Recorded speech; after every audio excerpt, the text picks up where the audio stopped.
Apple just shook up its iPhone playbook. 4 new models, a bold redesign with a raised plateau housing the cameras and circuitry, and, most surprisingly, a brand new Air model that ditches the old Plus. Thinner, lighter, but still powerful. This isn't just another small bump. The iPhone 17 series marks Apple's biggest shift in years. The lineup now splits into 4. The standard iPhone 17, the sleek iPhone Air, the iPhone 17 Pro, and the giant iPhone 17 Pro Max. All share brighter displays, more storage, and upgraded specs, but Apple's strategy this year is clear. Make the Pro models more powerful than ever, while giving everyday users a taste of thin and premium design with the Air.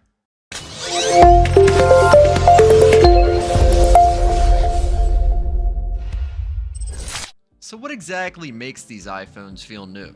It all starts with the body and that striking camera plateau. Apple's design story this year is all about the camera plateau. The standard iPhone 17 ditches the square bump for a sleeker pill-shaped module, housing the main and ultra-wide. The Pro and Pro Max go even bolder, stretching a horizontal bar across the back, an unmistakable redesign that makes the Pro models instantly recognizable. But the star of the show is the iPhone Air, Apple's thinnest iPhone yet, replacing the old Plus model. It's lightweight, slim, and elegant. But here's the twist. It only carries a single rear camera. That design choice raises the question, are users willing to trade camera versatility for Apple's sleekest body ever? And then there's the pricing. The standard iPhone 17 stays at $799, now with double the starting storage at 256 gigs. The new Air slides in at $999, taking the Plus model's old spot. The Pro makes the only real jump, $1,099 instead of last year's $999, but again, double the base storage. And the Pro Max, still $1,199, no price hike despite its storage bump. So despite tariff concerns, Apple mostly held the line. More storage, brighter displays, redesigned frames, without making most models more expensive. But design and pricing only tells half the story. All 4 iPhones get brighter displays, giving you better visibility outdoors and sharper visuals all around. But Apple also made subtle trade-offs in the name of thinness. The iPhone Air, with its slimmer profile, sacrifices just a bit of stamina. 27 hours of video playback compared to 30 on the iPhone 17, 33 on the Pro, and 39 on the Pro Max. And that brings us to the question that matters most. Does the iPhone 17 series have the performance to back up its new look? The iPhone Air is Apple's thinnest iPhone ever, just 5.6 millimeters thick. For comparison, the standard iPhone 17 measures 7.9 millimeters, while the Pro and Pro Max come in at 8.75. The Air also tips the scales at only 165 grams, making it noticeably lighter than the 177-gram iPhone 17 and worlds away from the 233-gram Pro Max. And yet, that thin frame still holds a 6.5-inch OLED display, just a hair smaller than last year's Plus model.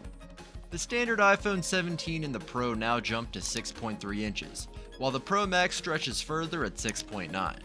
Every model now supports a blazing 3000 nit brightness and scratch-resistant ceramic Shield 2 glass. And here's the big surprise. The standard iPhone 17 and Air both get ProMotion, finally ditching the old 60Hz displays in favor of a smooth 120Hz adaptive refresh rate. The cameras tell their own story.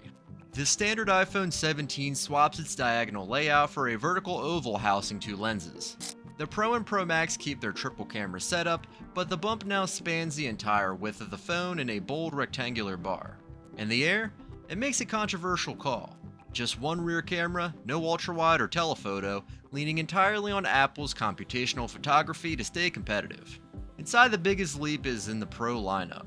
Apple drops titanium frames in favor of aluminum, 20 times better at conducting heat. Beneath the surface, a vapor chamber filled with deionized water runs the length of the phone, drawing heat away from the A-series chip. The result? Apple claims 40% better sustained performance than last year's Pro models, which could be a game changer for gaming and heavy workflows. And here's the twist again. While the Pro models lose titanium, the ultra-thin Air keeps it, likely to ensure durability despite its record-thin design. Colorways are more playful this year. The iPhone 17 comes in lavender, light blue, silver white, green, and dark gray. The Air takes on a softer palette with ethereal light blue, light gold, black, and white. And the Pro lineup makes a bold move. Just 3 colors, but striking ones. Bright orange, deep blue, and clean white. But looks can only take you so far. The question remains, does the iPhone 17 lineup's performance and camera system live up to Apple's promises? Apple has rearmed the iPhone 17 lineup with sharper sensors across the board. The standard iPhone 17 now carries a 48 megapixel main lens paired with a brand new 48 megapixel ultra-wide, a massive jump from last year's 12 megapixel.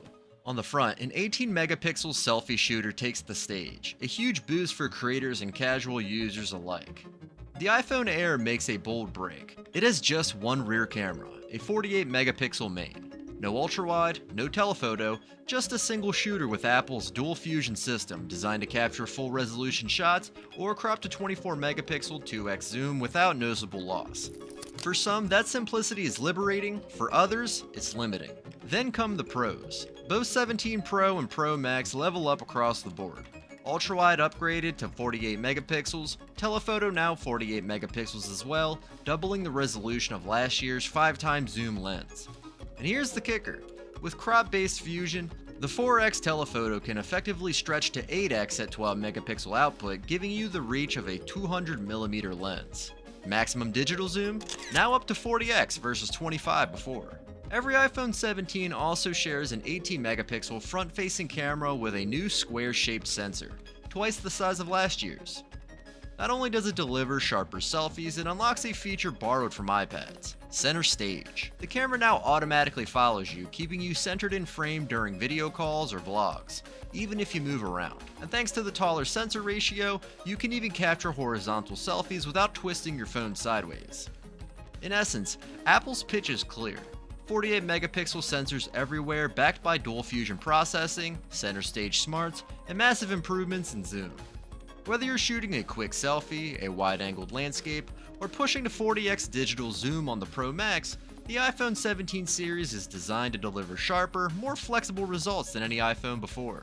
But bigger sensors and higher refresh rates demand more horsepower, so the question is, can Apple's new chip and thermal redesign actually sustain this kind of performance? At the heart of the Pro lineup is Apple's new A19 Pro chip.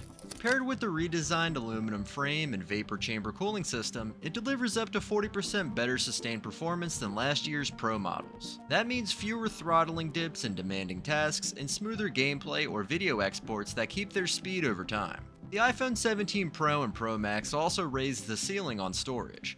Options now stretch from 256GB all the way to a massive 2TB on the Pro Max. Though maxing out that model will cost you around $2,000. Apple still avoids quoting battery capacities, but video playback benchmarks tell the story. The iPhone Air manages up to 27 hours. The standard iPhone 17 climbs to 30. The Pro reaches 33 and the Pro Max leads the pack at 39 hours.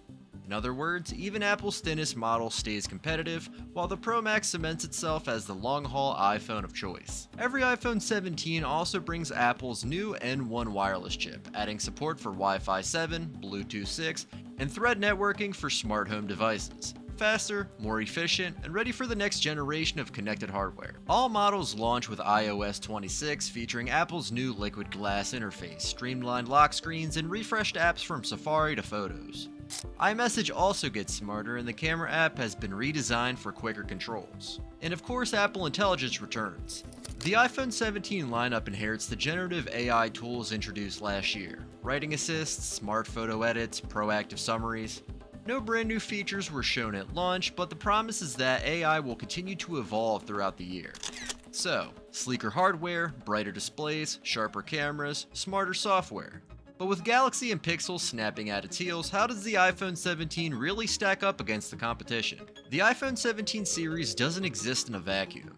Against Samsung's Galaxy S25 Ultra, Apple's thinner Air model looks stylish, but Samsung still dominates in periscope zoom and multitasking flexibility. Google's Pixel 9 Pro leans hard into AI photography and live translation, offering smart features Apple still hasn't matched natively. And even with Apple's own ecosystem, last year's iPhone 16 Pro models now look like solid bargains, especially if you don't need the Pro Max's extra zoom or storage. So here's the bottom line. The iPhone 17 is a balanced upgrade. Better cameras, brighter displays, and smoother refresh rates without raising the price. The new iPhone Air is a design statement. super thin, lightweight, but with compromises like a single rear camera. The Pro and Pro Max? They're Apple's performance kings, powered by the A19 Pro chip, with thermal engineering that finally keeps up during heavy workloads. And if you want the best of the best, the Pro Max is still the ultimate iPhone experience, with its expanded zoom, 2TB option, and marathon battery life. If you value sleek design above all else, the Air is your pick. If you want the best balance of price and features, the iPhone 17 is the safe bet. But if you need raw performance, advanced cameras, and storage headroom, the Pro or Pro Max will be hard to beat. So did Apple nail it with the iPhone 17 lineup, or are the rivals still ahead in the race? Let me know your thoughts in the comments below. And if you enjoyed this breakdown, hit subscribe for more deep dive tech insights. We've got plenty more on the way.